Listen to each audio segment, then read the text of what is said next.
Good morning, all of you.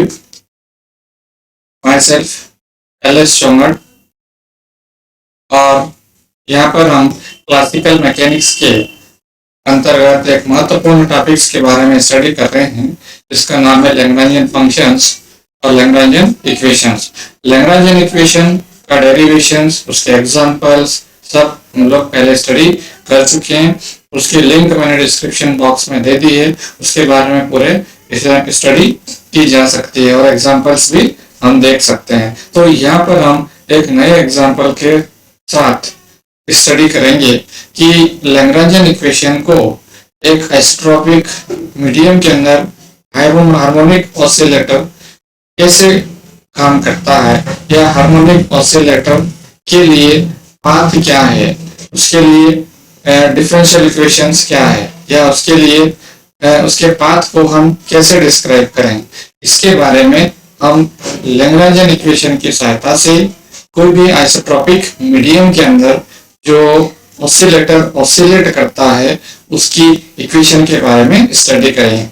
तो सबसे पहले हम यहाँ पर देखें कि हम आइसोट्रोपिक किसे कहते हैं। आइसोट्रोपिक दैट मीन्स उसका जो 3 डायमेंशन के अंदर उसकी जो प्रॉपर्टीज है वो सेम होना चाहिए, उसी को हम आइसोट्रोपिक मीडियम के नाम से जानते हैं। अब सेम प्रॉपर्टीज से क्या मतलब है कि यहाँ पर एक्स एक्सिस, वाई एक्सिस या जेड एक्सिस के अलावा जो फोर्स अप्लाइड होता है वह सेम होना चाहिए। सेम से आशय ये हुआ कि वहां पर जो भी ऑसिलेटर ऑसिलेट करता है उसकी सेम फ्रीक्वेंसी होगी। तो इस प्रकार से हम इसके बारे में यहाँ पर ये जो ऑसिलेटर ऑसिलेट करता है उसके लिए क्या पाथ होगा, इसके बारे में यहाँ पर स्टडी करें। और आइसोट्रोपिक हार्मोनिक ऑसिलेटर, और स्पेशली हम यहाँ पर एक तो कार्टेशियन कोऑर्डिनेट्स के अंतर्गत और एक पोलर कोऑर्डिनेट्स के लिए इसके बारे में स्टडी करेंगे। तो सिंपल अगर हम बात करें तो लैग्रेंजियन इक्वेशन के अंदर जो हार्मोनिक ऑसिलेटर है, क्योंकि हार्मोनिक ऑसिलेटर हमारे पास कई प्रकार के होते हैं। सिंपल हार्मोनिक ऑसिलेटर होता है, एक हमारे पास होता है, और भी बहुत सारे हमारे पास ऑसिलेटर्स है। तो सिंपल हार्मोनिक ऑसिलेटर के बारे में पूरी स्टडी हम लोग पहले कर चुके हैं। उसके बारे में अगर डिटेल्स स्टडी करना चाहते हैं तो लिंक मैंने यहाँ पे लिंक दे रखी है, उसमें जाके आप लोग आराम से स्टडी कर सकते हैं। तो स्पेशली वहीं से हमने इसको लिया है कि हार्मोनिक ऑसिलेटर को आइसोट्रोपिक मीडियम के अंदर उसको कैसे स्टडी करें। यानी कि यहाँ पर भी हमारे पास, चूंकि यहाँ पर ऑसिलेशन जो दिया गया है वह एक पर्टिकुलर एक पार्टिकल है उसके बारे में, या फिर हमारे पास एक सिस्टम दिया गया है उसके बारे में हार्मोनिक ऑसिलेटर कैसे होगा। कि जैसे हमारे पास अगर हम स्प्रिंग की अगर हम बात करें, स्प्रिंग यहाँ पर कोई एक बॉब हमने इसको हैंग करा हुआ है, और यदि हम इस बॉब को अगर हम ऑसिलेट अगर कराते हैं या सिंपल हार्मोनिक ऑसिलेटर अगर कराते हैं तो उसके लिए पाथ को हम कैसे डिस्क्राइब करें, उसके लिए मुझे चाहिए डिफरेंशियल इक्वेशन। तो इस टाइप के ऑसिलेशन के लिए पाथ को कैसे डिस्क्राइब करें और उसका डिफरेंशियल इक्वेशन कैसे डिटरमाइन करें, उसके लिए हमें लैग्रेंजियन इक्वेशन की आवश्यकता पड़ती है। जैसे इसको हम क्वांटम मैकेनिक्स में भी इसको स्टडी की जाती है। क्वांटम मैकेनिक्स में जो स्टडी की जाती है वहां पर हम एक पोटेंशियल, हम लोग वहां पर एक पोटेंशियल वेल के अंदर उसका जो वेव फंक्शन होगा वो किस टाइप से होगा उसके बारे में पूरी डिटेल्स स्टडी की जाती है। तो यहाँ पर मुझे स्टडी करना है, क्वांटम मैकेनिक्स की नहीं करना, मुझे यहाँ पर क्लासिकल मैकेनिक्स के रेफरेंस में इसको देखना है। तो क्लासिकल रेफरेंस के अंतर्गत ये जो हमारे पास ऑसिलेशंस होते हैं उसके पाथ और उसके कॉरेस्पॉन्डिंग क्या डिफरेंशियल इक्वेशंस होता है। कि जैसे हमारे पास यहाँ पर अगर एक एग्जांपल्स की हम बात करें तो 2 डायमेंशन अगर ये पैरामीटर्स अगर होता है, ऑसिलेटर्स होता है उसके अगर, तो यहाँ पर हमारे पास जैसे कि 2 डायमेंशन की अगर हम बात करें तो 2 डायमेंशन के अंदर ये जो सिंपल हार्मोनिक ऑसिलेटर होता है उसका पाथ होता है वो इलिप्टिकल होता है। उसका पाथ क्या होगा, इलिप्टिकल शेप में होता है।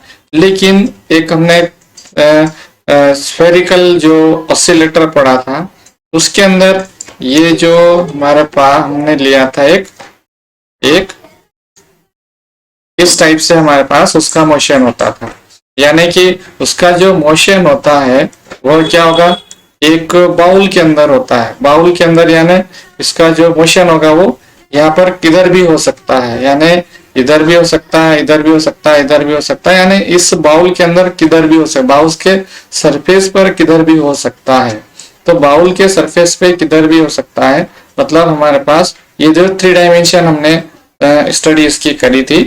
तो यहाँ पर अगर हम 2 डायमेंशन आइसोट्रोपिक हार्मोनिक ऑसिलेटर की अगर हम बात करें तो इसका जो शेप होता है वह एक इलिप्टिकल शेप में मोशन होता है, एक इलिप्टिकल शेप में मोशन होता है। और इलिप्टिकल शेप के अंदर हमारे पास ये जो आइसोट्रोपिक हार्मोनिक ऑसिलेटर का एक एग्जाम्पल है, या उसके अंदर इस टाइप से उसमें मोशंस होते हैं। तो इसकी पूरी डिटेल्स स्टडी हम क्वांटम मैकेनिक्स में करते हैं कि इसके अंदर क्या वेव फंक्शंस होते हैं और इनके अंदर किस टाइप से ये वेव्स चलती है, इसकी क्या एनर्जी होती है एंड सो ऑन। तो हमें यहाँ पर सिर्फ स्टडी करना है कि इसका जो पाथ होता है, इसका जो पाथ होता है, इसके पाथ के लिए डिफरेंशियल इक्वेशन क्या है, इसके बारे में ही हमें यहाँ पर स्टडी करना है। तो हमें यहाँ पर सिंपल क्या करेंगे, एक तो क्योंकि लैग्रांजियन इक्वेशन की सहायता से इसको हमें डिटरमाइन करना है, और लैग्रांजियन इक्वेशन में L equals to T minus V use किया जाता है। तो लैग्रांजियन के अकॉर्डिंग ये जो पार्टिकल्स मूव कर रहा है इसकी काइनेटिक एनर्जी चाहिए, एक काइनेटिक एनर्जी चाहिए, और दूसरी मुझे यहाँ रिक्वायर्ड है पोटेंशियल एनर्जी की। तो सबसे पहले हम यहाँ पर कार्टेशियन कोऑर्डिनेट्स के अंदर अगर हम बात करें, कार्टेशियन कोऑर्डिनेट्स इसके अंदर यहाँ इसके जो कोऑर्डिनेट्स होते हैं वह हम चूंकि हम 3 डायमेंशन की बात करें तो इसके कोऑर्डिनेट्स x, y और z एज्यूम कर लेते हैं। उसी प्रकार से यहाँ पर ये जो चूंकि यहाँ पर यदि हम इसके इस टाइप के ऑसिलेशन की बात करते हैं तो यहाँ पर चूंकि हुक्स लॉ लागू होता है तो हुक्स के अकॉर्डिंग यह जो फोर्स होगा वह डायरेक्टली डिस्प्लेसमेंट के प्रोपोर्शनल होता है।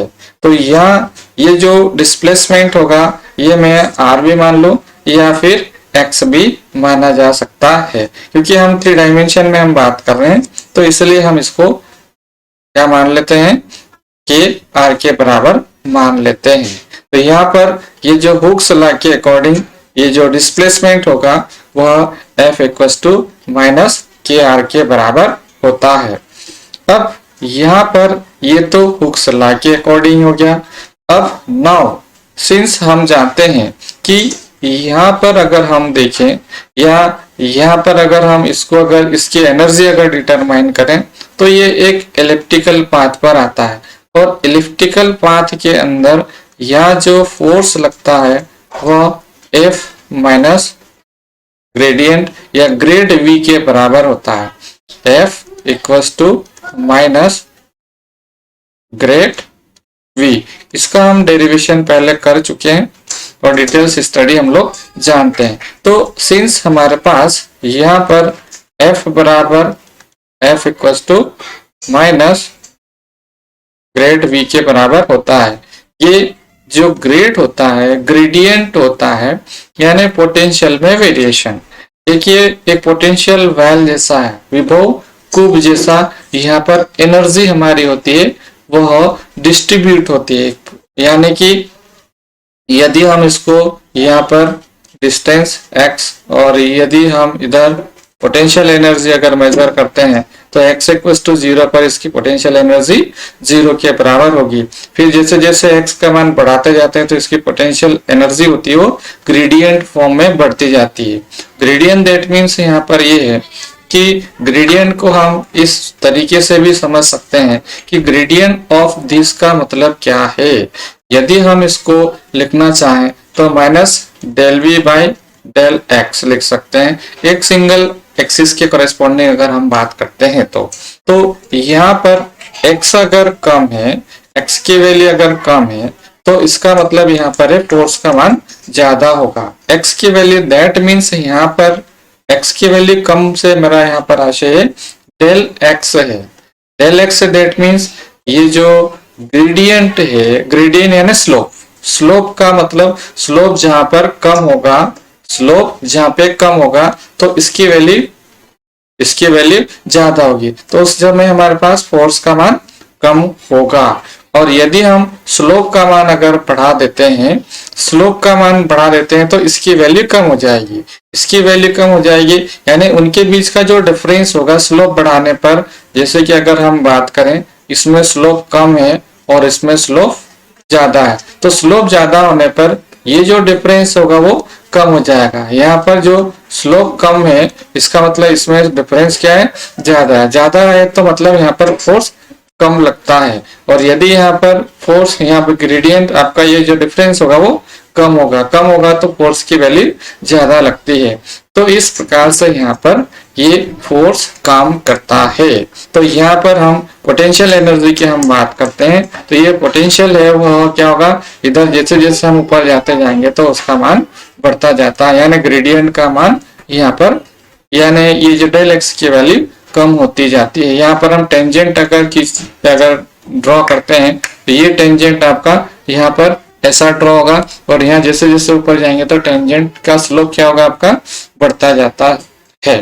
तो स्लोप अगर बढ़ेगा तो पोटेंशियल की वैल्यू ज्यादा लगती है, ज्यादा हो जाती है। तो इस प्रकार से F equals to minus grad V काम करता है। अब यहाँ पर F equals to minus grad V अगर है तो इस कंडीशन में क्या होगा, यहाँ पर वैल्यू, अब हम यहाँ पर चूंकि 3 डायमेंशन की हम बात कर रहे हैं तो F equals to minus grad V है, तो इस कंडीशन में यहाँ जो वैल्यू आएगी F equals to minus del V by del R से हम इसको डिफाइन कर रहे हैं। इसको हम वेरिएबल सेपरेशन से अगर हम डिटरमाइन करते हैं तो इस कंडीशन में क्या वैल्यू आएगी, ये जो पोटेंशियल आपका आया F बराबर माइनस ग्रेड V आया है। अब यहाँ पर F बराबर यही वैल्यू है और यहाँ पर भी यही वैल्यू, तो इन दोनों को हम यहाँ पर सेम होगा ये वैल्यू मान, तो माइनस ये R इक्वल्स टू होगा minus del V by del R के बराबर। इसको हम कैंसल आउट कर दें तो यहाँ से के R और del R equals to del V होगा। इंटीग्रेट बोथ साइड अगर करें तो हाफ के R स्क्वायर और इक्वल्स टू V, यानी पोटेंशियल की जो वैल्यू होगी वह हाफ के R स्क्वायर के बराबर प्राप्त हो जाती है। अब यहाँ पर हम कार्टेशियन कोऑर्डिनेट्स और पोलर कोऑर्डिनेट्स दोनों के अंदर हमें यहाँ पर इसकी स्टडी करनी है, यानी ये जो ऑसिलेशंस है उसके लिए हमें काइनेटिक एनर्जी है वह कार्टेशियन और पोलर कोऑर्डिनेट्स में हम बात करेंगे। तो यहाँ पर कार्टेशियन कोऑर्डिनेट्स के अंदर ये जो कोऑर्डिनेट्स होते हैं एक्स वाई जेड होते हैं, उसके लिए हमारे पास काइनेटिक एनर्जी की हम बात करें तो हाफ एम वी स्क्वायर होता है, वी बराबर होता है X dot square Y dot square और प्लस जेड डॉट स्क्वायर के बराबर होता है। और साथ में हमें पोटेंशियल एनर्जी पहले ही फाइंड कर चुके हैं। पोटेंशियल की एनर्जी अगर हम बात करें तो हाफ की, और यहाँ पर क्या वैल्यू आई है, आर स्क्वायर है, R square that means X square plus Y square plus Z square के बराबर इनके मान आएंगे। अब finally L equals to T minus V, ऊपर की वैल्यू यहाँ पर रख देते हैं, X dot square plus Y dot square plus Z dot square और माइनस हाफ के X square Y square plus Z square के बराबर इसकी वैल्यूज आ जाती है। अब ये तो मान आ गया हमारे पास L equals to T minus V. अब इसके कोरिस्पॉन्डिंग हमें लैग्रेंजियन इक्वेशन निकालनी है। लैग्रेंजियन इक्वेशंस जो हमारे पास होती है वह उसका जनरल फॉर्म होता है D by D T of del L by del Q I dot minus del L by del Q I equals to 0 होता है, जहां पर जी आई होता है क्यू आई बराबर जनरलाइज कोऑर्डिनेट्स होते हैं, जहां पर यहाँ पर मेरे पास है generalise coordinates X Y Z है। तो इस कंडीशन में एक्स वाई जेड के कोरिस्पॉन्डिंग यहाँ पर जनरलाइज कोऑर्डिनेट्स की टर्म में डिफरेंशियल इक्वेशन या उसके पाथ को हम डिस्क्राइब करेंगे या लिखा जाता है। तो सबसे पहले D by D T X के रिस्पेक्ट में यानी क्यू आई इक्वल्स टू हम यहाँ या Q one equals to X मान लेते हैं। तो डी बाई डी टी और इस इक्वेशन को, ये जो इक्वेशंस हमारी दी गई है, ये जो एल इक्वल्स टू ये जो इक्वेशंस दी गई है इसको हम डिफरेंशिएशन करेंगे। Differentiation that means x dot के रिस्पेक्ट में डिफरेंशिएशन, तो सिर्फ ये वाली टर्म हमारे पास आएगी एफ 1/2 m। तो यहाँ पर सिर्फ 1/2 m एक्स डॉट का स्क्वायर और बाकी सारी टर्म की जो डिफरेंशिएशन होगी वो 0 के बराबर होगी। अब यहाँ पर मुझे निकालना है del L by del Q I, del L by del Q I, यानी यहाँ इसकी जगह हम एक्स रखेंगे। एक्स के रिस्पेक्ट में अगर देखें तो माइनस यहाँ जो वैल्यू आएगी ये तो माइनस होगा। अब यहाँ पर फर्स्ट वाली टर्म का डिफरेंशिएशन 0 होगा, लेकिन अंदर जो बचेगा हमारे पास हाफ के और 2x के बराबर, ये से ये कैंसल आउट और इक्वल्स टू 0 आ जाएगा। अब यहाँ से अगर हम डिफरेंशिएशन करें, यहाँ से भी ये 2 यहाँ पर डिफरेंशिएशन करेंगे तो 2 के बराबर, यहाँ से ये वाली वैल्यू कट जाएगी। तो m x डॉट स्क्वायर और यह माइनस माइनस प्लस हो जाएगा और के एक्स इक्वल्स टू 0। तो इस प्रकार से यहाँ पर मेरे पास M X dot plus X equals to 0, यहाँ पर डिफरेंशिएशन अगर किया है तो यहाँ स्क्वायर नहीं आएगा, एम एक्स डॉट के बराबर इसका मान आएगा। अब यहाँ पर M X dot equals to या फिर plus K X equals to 0 values आ जाती है। इसी प्रकार से सिमिलरली हम लोग यहाँ पर किसके corresponding Q2 equals to y के कॉरेस्पॉन्डिंग अगर निकालें तो M Y dot plus K Y equals to 0 होगा। इसी प्रकार से Q3 इक्वल्स टू z के कॉरेस्पॉन्डिंग अगर निकालें तो M Z dot plus K Z equals to 0 होगा। तो इस प्रकार से इनकी कॉरेस्पॉन्डिंग हम जो पाथ का जो डिस्क्रिप्शन है वह हम लिख सकते हैं, यानी कि सिंपल हमारे पास जो पाथ को हम डिस्क्राइब करना चाह रहे थे उसकी डिफरेंशियल इक्वेशंस आ जाती है। अब ये जो डिफरेंशियल इक्वेशंस आती है उसको हम अगर सिंप्लीफाई कर लें, यानी एक्स वाई जेड की वैल्यू डिटरमाइन अगर कर लेते हैं, एक्स वाई और जेड की वैल्यू हम डिफरेंशियल इक्वेशन से दी गई है, इसकी सहायता से हम एक्स वाई जेड की वैल्यू इजीली फाइंड कर सकते हैं। वो फिर अलग तरीका हमारे पास होता है या उसको हम लोग अलग जगह जाके इसको डिस्कस करेंगे। जैसे कि हम लोग बीएससी थर्ड ईयर के अंदर या अदर क्लास के अंदर मैथमेटिक्स के अंदर डिफरेंशियल इक्वेशन होती है उसको आपने सिंप्लीफाई किया था और उसकी y की टर्म में अगर डिफरेंशियल इक्वेशन दी गई है, जैसे कि एग्जांपल्स अगर हम देखें कि मेरे पास m या फिर यूं कहूं कि मैं D square Y by D X square plus D Y by D X equals to 0 है, तो हमने यहाँ पर इनकी वैल्यू रखकर इसकी रूट से निकाले थे। रूट से निकालने के बाद हमने क्या किया था, इसका y इक्वल्स टू इसमें एक टर्म आती है, y का सॉल्यूशन आ जाता है। तो इस प्रकार से हम उसको डिफाइन कर लेते हैं, यानी y की वैल्यू निकाल लेते हैं और y की वैल्यू के कॉरेस्पॉन्डिंग उसकी डिटेल्स हम लोग स्टडी कर सकते हैं। तो यहाँ पर अलग है मैटर, यहाँ पर अलग है, क्योंकि मुझे यहाँ पर सिर्फ क्या स्टडी करना है, उसके पाथ के बारे में ही स्टडी करना है। चलिए अब हमारे पास सेकेंड वाला जो पार्ट आता है वह कार्टेशियन कोऑर्डिनेट्स के बारे में आएगा, ये पोलर कोऑर्डिनेट्स में आएगा। तो पोलर कोऑर्डिनेट्स इनके, क्योंकि 3 डायमेंशन की हमारे पास यहाँ बात हो रही है, तो 3 डायमेंशन की पूरी स्टडी हमने स्फेरिकल में भी करी थी और सिंपल पेंडुलम में भी करी थी। तो उसकी सारी जो डिटेल्स है या उसके बारे में डिटेल्स स्टडी हम लोग यहाँ लिंक में, मैंने डिस्क्रिप्शन बॉक्स में लिंक दे रखी है, उसमें जाके आप लोग स्टडी कर सकते हैं। तो यहाँ पर हम सिर्फ डायरेक्ट हम लोग वैल्यू निकाल लेते हैं कि पोलर कोऑर्डिनेट्स में इनकी जो वैल्यूज आएगी या उनके कोऑर्डिनेट्स क्या होंगे, उनके बारे में यहाँ पर लिख लेंगे। तो r साइन थीटा और cos फाई के बराबर होगा और y equal to r sine theta और साइन फाई के बराबर और z equal to r cos theta के बराबर होता है। पुनः हमें इनकी सहायता से काइनेटिक एनर्जी फाइंड करनी है।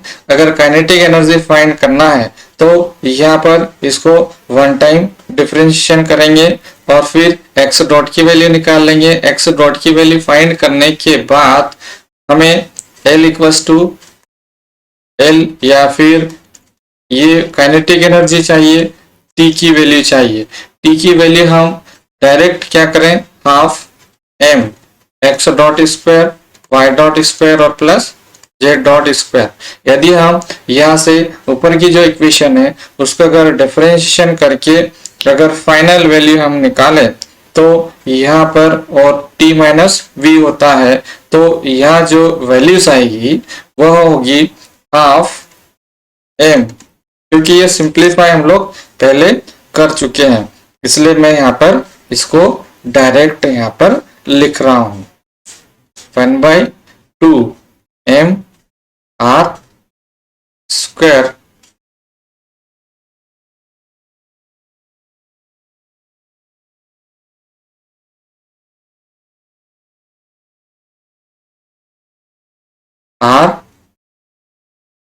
r डॉट का square plus r square theta dot का square plus r square sine square theta phi dot का स्क्वायर।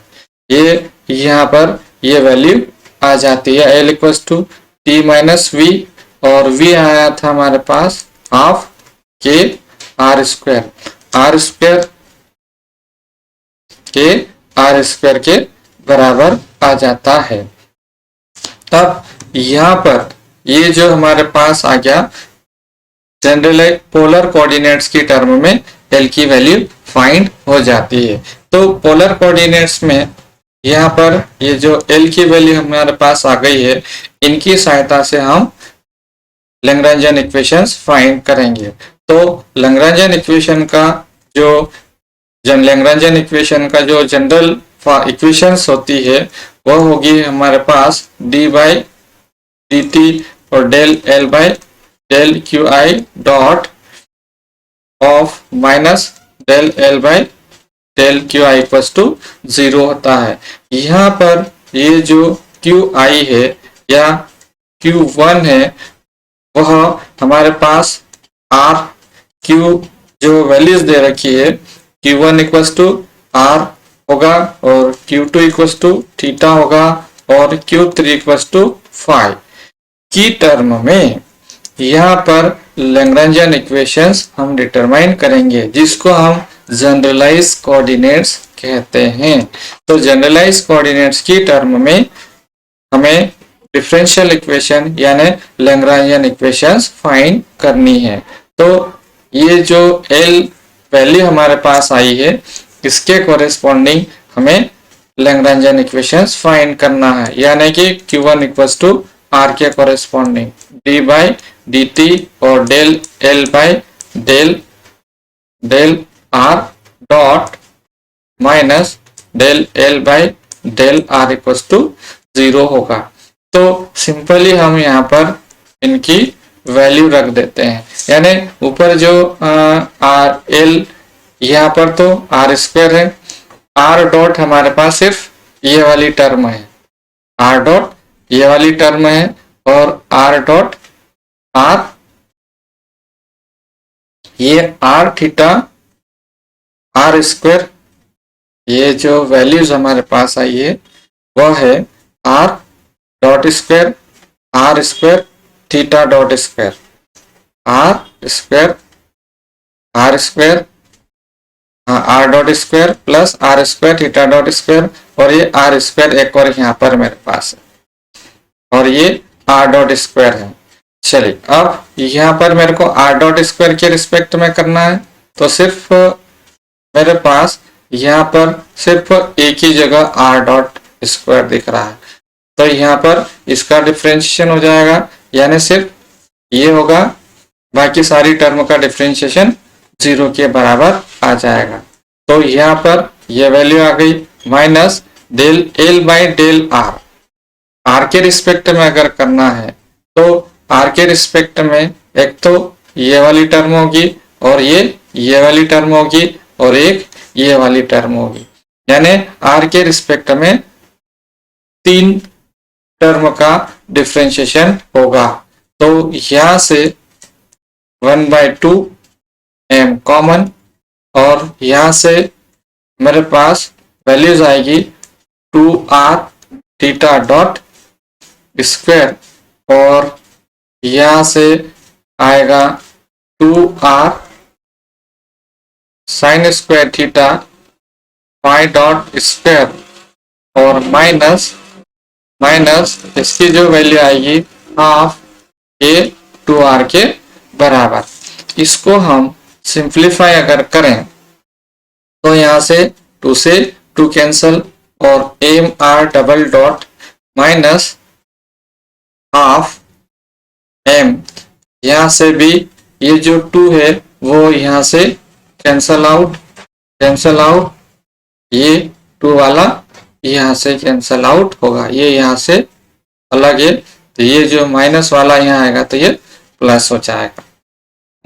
तो यहाँ से क्या बचेगा हमारे पास, ये 2 हाफ गायब हो जाएगा, यानी कि M R theta dot square या plus R sine square theta phi dot का स्क्वायर, और प्लस के आर इक्वल्स टू 0।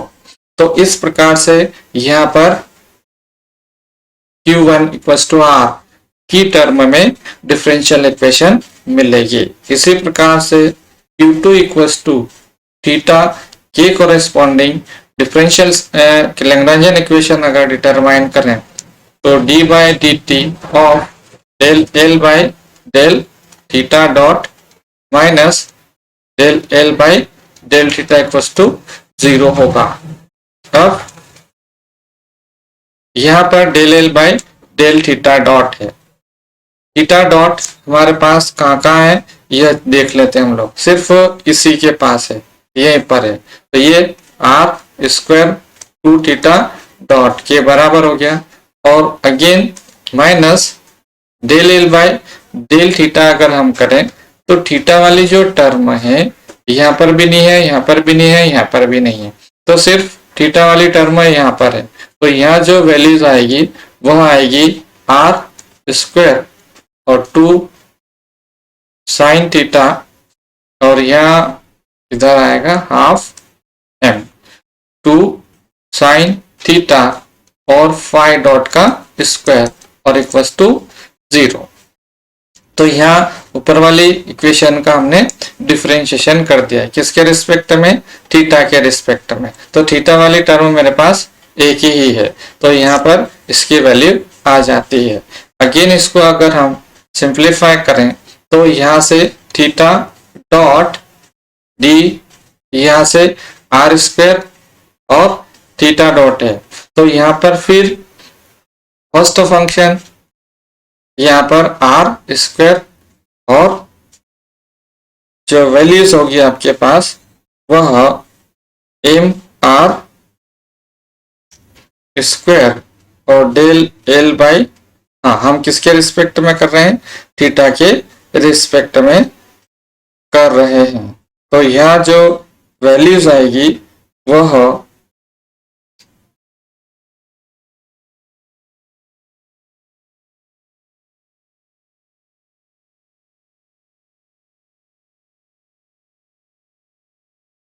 यहाँ डिफ्रेंशिएशन की अगर हम बात करें तो अगेन ये जो वैल्यूज आएगी वह यहाँ पर पुनः फिर ये फर्स्ट फंक्शन और सेकेंड फंक्शन लग जाएगा। तो यहाँ वैल्यू क्या आएगी आपके पास, ये जो 1/2 आया है 1/2 m, यहाँ पर 1 ये जो 1/2 m तो हमारे पास बाहर है ही, तो 1/2 m है, यहाँ पर भी 1/2 m, तो यहाँ से ये कैंसल आउट हो गया। और अगेन फिर ये m तो एज इट इज बाहर हो जाएगा और r square theta double dot plus 2r theta dot के बराबर हो जाएगा, माइनस r और 1/2 से 1/2 कैंसल हो गया। तो यहाँ बच जाएगा m r square sine theta for dot का स्क्वायर इक्वल्स टू 0। तो इस प्रकार से ये वाली डिफरेंशियल इक्वेशंस आ जाती है। अब यहाँ पर Q3 इक्वल्स टू फाई के कोरिस्पॉन्डिंग अगर डिफरेंशियल इक्वेशन निकालें या लैग्रेंजियन इक्वेशन अगर लिखें तो del L by del phi dot minus del L phi equals to 0 के बराबर होगा। अब ये जो d बाई डी टी है del L by del phi, मतलब फाई के रिस्पेक्ट में डिफरेंशियल, ये तो 0 हो जाएगा, ये 0 और फाई डॉट चाहिए मुझे, तो सिर्फ ये वाली टर्म हमारे पास बचेगी। तो ये वाली term that means R square sine square theta, R square as it is और sine square theta as it is, और फाई डॉट का हो जाएगा 2 फाई डॉट के बराबर, और minus del L by del phi है, del L by del phi, और फाई वाले मेरे पास कोई टर्म नहीं है, तो उसका डिफरेंशिएशन इक्वल्स टू 0 के बराबर होगा। तो इस प्रकार से यहाँ पर यह वैल्यूज आ जाती है। अब d by D T R square sine square theta और फाई डॉट स्क्वायर, यहाँ से हाफ m का मल्टीप्लाई होगा, तो यहाँ m बच जाएगा क्योंकि 2 से 2 कैंसल आउट होगा और इक्वल्स टू 0। अब यहाँ जो डिफरेंशियल इक्वेशन बनेगी वह,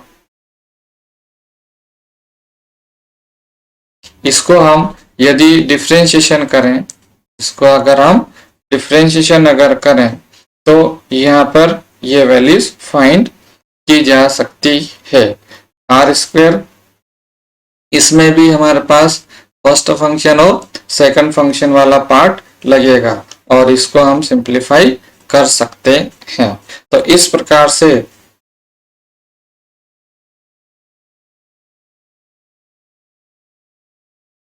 इसको अगर हम सिंप्लीफाई करें तो यहाँ जो वैल्यूज आएगी वह